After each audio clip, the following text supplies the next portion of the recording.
Shalom, damai di hatiku.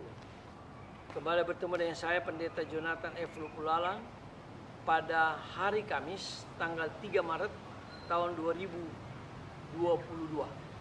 Mari kita minta pertolongan Roh Kudus untuk pembacaan, pemberitaan dan para pendengarnya. Mari kita berdoa. Tuhan Yesus, kami sangat membutuhkan firman. Itulah sebabnya urapilah hamba-Mu dengan kuasa Roh yang kudus, dan berilah penerangan dengan kuasa Roh Kudus kepada para mereka yang akan mendengarkan firman Allah ini. Berfirmanlah karena kami sudah siap untuk mendengarkan firman Allah. Haleluya, amin. Mari kita baca firman Tuhan yang diambil dari Lukas pasal 19 ayat 1 sampai dengan ayat yang ke-10. Tapi saya hanya membacakan ayat yang ketiga. Firman Tuhan berkata, Sakius berusaha melihat orang apakah Yesus itu. Tema kita pada hari ini adalah Sakius yang pendek melihat ke atas. Nah, saudara-saudara yang saya kasih dalam Tuhan Kristus, Injil semakin mempertajam refleksi kita tentang makna melihat dalam Lukas pasal yang ke-19 ayat 1 sampai dengan 10. Nah, saudara-saudara yang saya kasih dalam Tuhan Kristus, dikisahkan di kota Yeriko ada seorang pemungut cukai bernama Sakius yang berbadan pendek, harus dan berusaha melihat ke atas. Perhatikan kata melihat, sampai 4 kali disebutkan dalam Lukas pasal yang ke-19 ayat 1 sampai dengan ayat yang ke-10. Pertama kita lihat dalam ayat 3, Sakius berusaha untuk melihat orang apakah Yesus itu. Yang kedua, Sakius memanjat pohon ara untuk melihat Yesus. Yang ketiga, Yesus melihat. Lalu yang keempat, semua orang yang melihat hal itu bersungut-sungut. Nah, saudara-saudara yang saya kasih dalam Tuhan Kristus, dua kata melihat pertama menggambarkan pergolakan batinnya, pergolakan yang luar biasa di dalam diri Sakius. Nah, seseorang yang dianggap pendosa atau sering berbuat dosa oleh seluruh masyarakat. Di situ tampak adanya proses perkembangan iman Sakius. Dari keingintahuan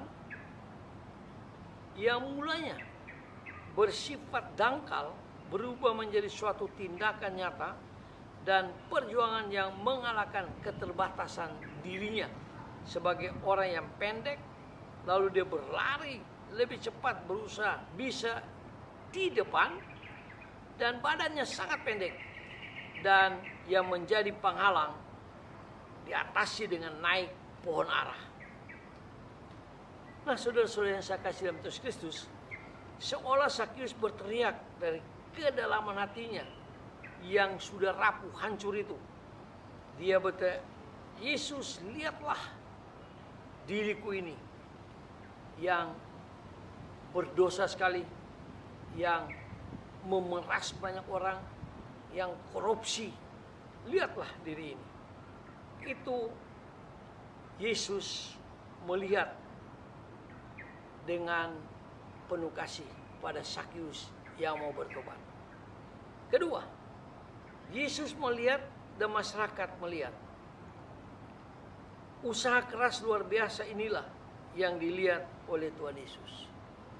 Tuhan Yesus melihat usaha kerasnya yang luar biasa.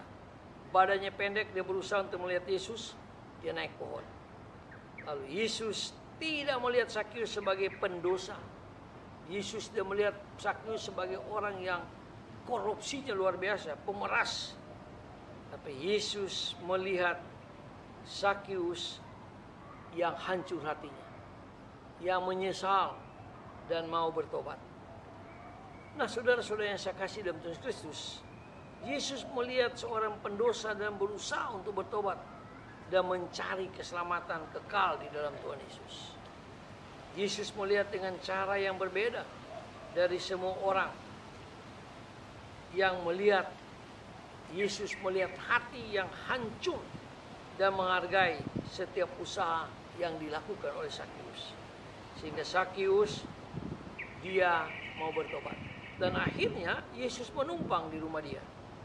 Yesus menumpang di rumah dia. Lalu terjadilah penginjilan pribadi antara Yesus dan Sakius. Lalu Sakius bertobat dan seperempat harta bendanya, kekayaannya, dia berikan kepada orang-orang yang membutuhkan pertolongan. Dengan kata lain, dia mempersembahkan itu semua kepada Tuhan Yesus dengan melakukan perbuatan baik. Jadi dia sudah bertobat, baru dia berbuat baik. Dia sudah percaya pada Kristus, baru dia berbuat baik. Dengan kata lain, dia sudah selamat, baru dia berbuat baik.